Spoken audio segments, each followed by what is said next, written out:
आपको rheumatoid arthritis क्यों हुआ? आपको ही क्यों?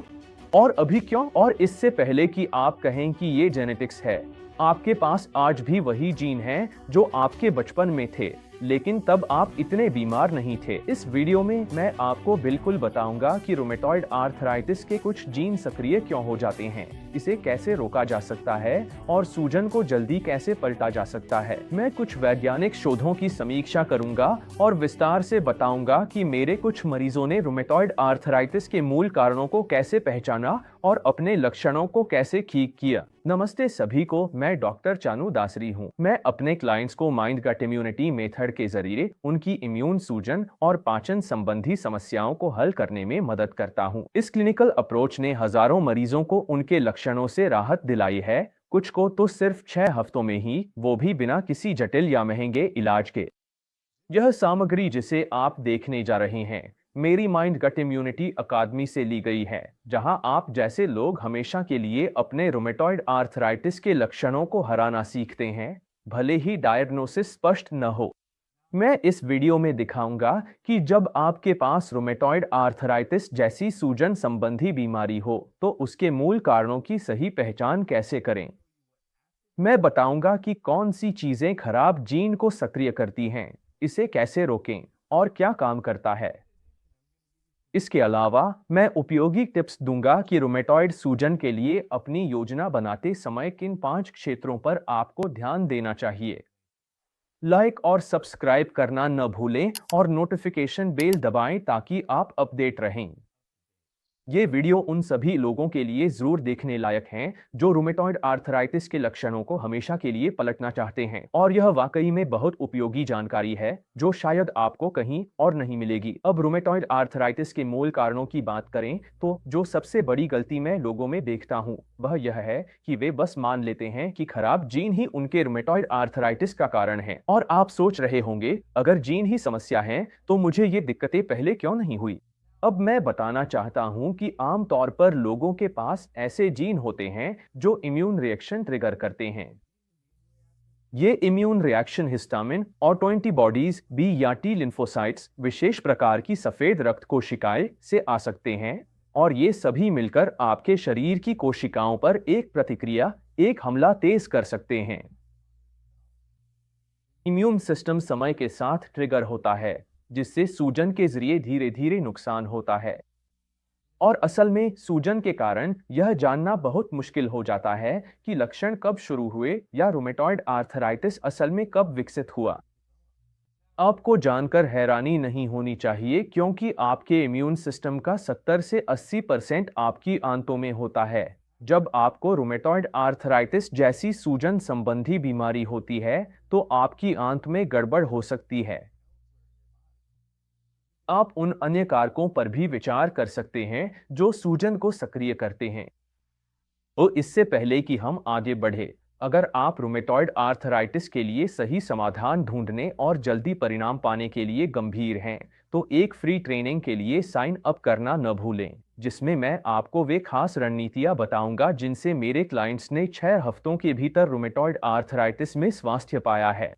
आप इस वीडियो के नीचे दिए गए लिंक पर जाकर ट्रेनिंग एक्सेस कर सकते हैं, और मुझे पता है कि यह आपके लिए बहुत मददगार होगी। यह लिंक आपको एक ऐसे पेज पर ले जाएगा जहां आप शुरुआत करने के लिए अपना ईमेल डालते हैं। इसमें आपको वह सब कुछ मिलेगा जो जानना जरूरी है, जिसमें एक free step by step guide है जिसमें खास सिफारिशें दी गई हैं। ढेरों मददगार केस स्टडीज हैं उन लोगों की जो आपकी ही तरह हैं, जिन्होंने अपनी स्थिति को पूरी तरह पलट दिया है और अब स्वस्थ हैं। और ये वही लोग हैं जिनको रूमेटॉइड आर्थराइटिस था, जो अब कह सकते हैं कि वे बीमारी से मुक्त हैं और पहले से बहुत बेहतर महसूस कर रही हैं। इसके साथ आपको एक पूरा एक्शन प्लान भी मिलेगा, जिससे आप यह सब कुछ खुद अपने घर पर कर सकते हैं। तो बस पेज के ऊपर अपना ईमेल डालें और शुरुआत करें। इसे जरूर देखें। यह वीडियो रूमेटॉइड आर्थराइटिस के असली कारणों और किन बातों का ध्यान रखना चाहिए इस बारे में है। मैंने सोचा कि इस सेक्शन को कोर्स में शामिल करूं या नहीं, क्योंकि यह उस संदेश से ध्यान भटका सकता है कि खराब जीन होने पर भी आप माइंड गट इम्यूनिटी मेथड से उन्हें मात दे सकते हैं। मैंने तय किया कि आपको जेनेटिक्स रिसर्च का थोड़ा संदर्भ देना फायदेमंद रहेगा। 1990 के दशक में, जब हमारे पास जेनेटिक सीक्वेंसिंग नहीं थी, वैज्ञानिक एमआईएस में शामिल कुछ जीन की पहचान कर सकते थे। अब जब हम पूरा जीनोम सीक्वेंस कर सकते हैं तो हमारे पास जनम वाइड एसोसिएशन सर्वेज हैं जो एक ही बीमारी वाले बहुत सारे लोगों के समूह को देखती हैं कि उनके पास कौन से म्यूटेशन हैं जो सामान्य आबादी से अलग हैं। यहाँ इसका एक चित्र है कि यह कैसा दिखता है, और अगर आपको यह समझ में नहीं आता तो चिंता मत कीजिए। यहाँ हर एक बिंदु एक जीन क्लस्टर को दर्शाता है जिसमें एक विशेष जीन वेरिएशन होता है। जब भी किसी बीमारी के लिए आपके पास वही खराब जीन वेरिएशन होते हैं तो ये बिंदु इन पंक्तियों में जमा होने लगते हैं। पता चला है कि मल्टीपल स्क्लेरोसिस से कई दर्जन जीन जुड़े हुए हैं। स्पष्ट रूप से मैं इस समय इन सभी को याद रखने की सलाह नहीं दूंगा। आखिरकार हम इनके लिए लक्षित जीन थेरेपी विकसित करेंगे, लेकिन फिलहाल मैं यहाँ जेनेटिक्स और सूजन के इस कॉन्सेप्ट मैप पर वापस आना चाहता हूँ। हालांकि मल्टीपल स्क्लेरोसिस से जुड़े दर्जनों मानव जीन हैं, याद रखिए कि मैंने कहा था कि ये जीन आपके व्यवहार और इन ट्रिगर्स के प्रति आपकी प्रतिक्रिया के अनुसार चालू या बंद हो सकते हैं। दूसरी बात, शरीर की हर कोशिका हर जीन का उपयोग नहीं करती है। यहाँ सबसे महत्वपूर्ण बात यह है कि चाहे आपके पास कहें तो अच्छे जीन हो या बुरे जीन जो सूजन का कारण बनते हैं, वे हमेशा सक्रिय नहीं रहते। आपके पास उन्हें नियंत्रित करने की क्षमता है, लेकिन आपको यह सीखना है कि कैसे, और यहीं पर कई डॉक्टर पीछे रह जाते हैं। वे आपको यह नहीं बताते कि कैसे। वे इतनी जल्दी जेनेटिक्स को दोष देकर दवा लिख देते हैं कि वे एक पल के लिए भी यह नहीं सोचते कि शायद कोई तरीका है जिससे यह नियंत्रित किया जा सके कि कोई जीन चालू हो या बंद। ठीक है, अब यह बताना अच्छा रहेगा कि अब तक हम इंसानी जीन के बारे में बात कर रहे थे जिन्हें चालू या बंद किया जा सकता है, लेकिन याद रखिए कि हमारा शरीर अरबों माइक्रोब्स का भी घर है। इन माइक्रोब्स के पास अपनी खुद की डीएनए की श्रृंखलाएं होती हैं जो सूजन पैदा करने वाले मेटाबोलाइट्स बना सकती हैं। इनमें से कुछ माइक्रोब्स हमारी मदद करते हैं, लेकिन कुछ हमें नुकसान भी पहुंचाते हैं, और सही संतुलन ही जिसकी हमें तलाश है। यकीन, अगर हम अपने शरीर में मौजूद सभी जीन का कुल योग लें तो केवल 1% ही मानव है। बाकी 99% बैक्टीरिया माइक्रोब्स से आते हैं जो ज्यादातर हमारी आंतों और श्वास नलियों में रहते हैं। जेनेटिक्स को दोष देना, आपकी जेनेटिक्स खराब न हो। आपकी जेनेटिक्स ठीक हो सकती है। हो सकता है आपके शरीर में सिर्फ बैक्टीरिया का असंतुलन हो और वही आपके लिए बड़ी समस्या पैदा कर रहा हो। तो जाहिर है आंतों का स्वास्थ्य अब बहुत चर्चा में है, और यही वजह है कि वेलनेस सर्कल्स में इस पर इतना जोर दिया जा रहा है, क्योंकि आंतें ही इम्यून सिस्टम का द्वार हैं। सोचिए, अगर आप अपने शरीर में 99% से ज्यादा जेनेटिक विविधता को अपने पक्ष में नियंत्रित कर सकते हैं तो आपको कितनी बड़ी बढ़त मिलेगी। मेरे पास ऐसे क्लाइंट्स हैं जिन्होंने कहा है कि वे अपनी पूरी जिंदगी में कभी इतने स्वस्थ महसूस नहीं कर पाए, और वो भी सिर्फ कुछ हफ्तों तक मेरे साथ काम करने के बाद। तो यह हासिल किया जा सकता है, और इसके लिए कुछ मुश्किल या बहुत जटिल करने की जरूरत नहीं है। जीनोम सर्वे के अनुसार मल्टीपल स्क्लेरोसिस से जुड़ी दर्जनों जीनें हैं, लेकिन हमें सिर्फ यह देखना है कि उन्हें ट्रिगर क्या करता है। और ये ट्रिगर हैं डाइट, पाचन, नींद, तनाव और व्यायाम, यानी ये 5 सबसे बड़े कारण। याद है मैंने शुरुआत में इनका जिक्र किया था। इन पर्यावरणीय ट्रिगर्स को सामूहिक रूप से एपिजेनेटिक्स कहा जाता है। एपी उपसर्ग का अर्थ है ऊंचा स्थान, क्योंकि एपिजेनेटिक्स जीनेटिक्स को नियंत्रित करता है। असल में जीनेटिक्स नहीं बल्कि एपिजेनेटिक्स ही असली मायने रखता है, क्योंकि ये सारी चीजें हमारे नियंत्रण में होती हैं और ये सीधे तौर पर हमारे शरीर में सूजन की मात्रा को प्रभावित कर सकती हैं।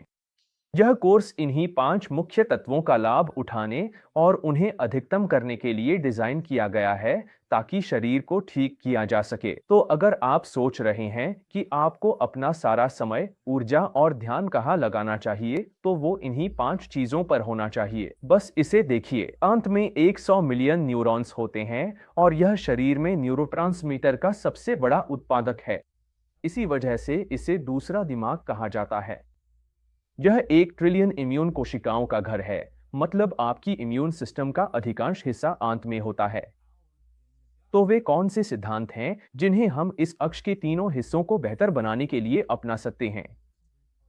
वह सबसे महत्वपूर्ण और प्रासंगिक सवाल क्या है, आप खुद से पूछ सकते हैं। जवाब, जैसा कि मैंने पहले भी कहा है, वे 5 बड़े एपिजेनेटिक पर्यावरणीय ट्रिगर हैं: डाइट, पाचन, नींद, तनाव और व्यायाम। ये वही 5 कारक हैं जिनका मैंने जिक्र किया था। अगर मुझे इन श्रेणियों में से प्रत्येक को प्रतिशत देना हो तो मैं कहूंगा कि डाइट लगभग 1/3 है और पाचन भी लगभग 1/3 है। तो मिलाकर ये दोनों आधे से ज्यादा प्रभाव डालते हैं और इसका कारण यह है कि आपकी प्रतिरक्षा प्रणाली का अधिकांश हिस्सा आपकी आंत में होता है और आपकी आनुवंशिक विविधता का अधिकांश हिस्सा भी आपकी आंत में माइक्रोब्स के रूप में होता है। इसलिए आपकी आंत में क्या जाता है, आपकी आंत में क्या रहता है और आपकी आंत से क्या बाहर जाता है, वही सूजन को निर्धारित करता है। बिल्कुल इतना ही सीधा है। बड़े 5 कारकों में बाकी श्रेणियां हैं: नींद, तनाव और व्यायाम। मैंने यहाँ एक छठी विविध श्रेणी भी शामिल की है ताकि स्पष्ट चीजों पर चर्चा की जा सके, जैसे धूम्रपान, दंत स्वच्छता और अन्य कारक जो स्पष्ट होने चाहिए। मेरी एक क्लाइंट जिसे प्रतिरक्षा संबंधी बीमारी थी, उसे धूम्रपान उसकी स्थिति खराब करता है, यह नहीं पता था। मेरे पास एक क्लाइंट थी जो फ्लॉस नहीं करती थी, उसे जोड़ों में दर्द और मुंह में छाले हुए। मेरे पास एक क्लाइंट था जिसे स्लिप एपनिया और कम टेस्टोस्टेरोन था, उसने कभी स्लिप स्टडी या हार्मोन जांच करवाई नहीं। इसलिए मैंने यहाँ छठी विविध श्रेणी शामिल की है ताकि आपको यह याद दिला सकूं कि कोई बहुत स्पष्ट चीज न छूट जाए जो आपके स्वास्थ्य पर बड़ा असर डाल सकती है। अब मैं यह भी बताना चाहता हूं कि क्योंकि आप जानते हैं, मैं यह बात अक्सर सुनता हूं, अगर आपके जीवन में तनाव है तो बहाने मत बनाइए। थोड़ा बहुत तनाव अपने आप में कोई बड़ा नुकसान नहीं करता, इसके प्रभाव सीमित रहते हैं। लेकिन अगर आप तनाव को अपनी जिंदगी के दूसरे हिस्सों पर हावी होने देते हैं, जैसे कि यह खराब खाने की आदतों या बुरी नींद की आदतों की वजह बनता है, तो आपके पास इम्यून सिस्टम की गड़बड़ी और सूजन का पूरा नुस्खा तैयार है। इसलिए तनाव को खुद पर हावी मत होने दीजिए। यह पूरी गणित का सिर्फ एक छोटा सा हिस्सा है और आपको माइंडकट इम्यूनिटी पद्धति में महारत हासिल करने के लिए इन 5 सिद्धांतों के प्रति पूरी तरह समर्पित रहना होगा। अनुशासित और सकारात्मक सोच आपको बीमारी पर जीत दिलाएगी। अब उन 5 कारणों में से आपके लिए सबसे महत्वपूर्ण कौन सा है?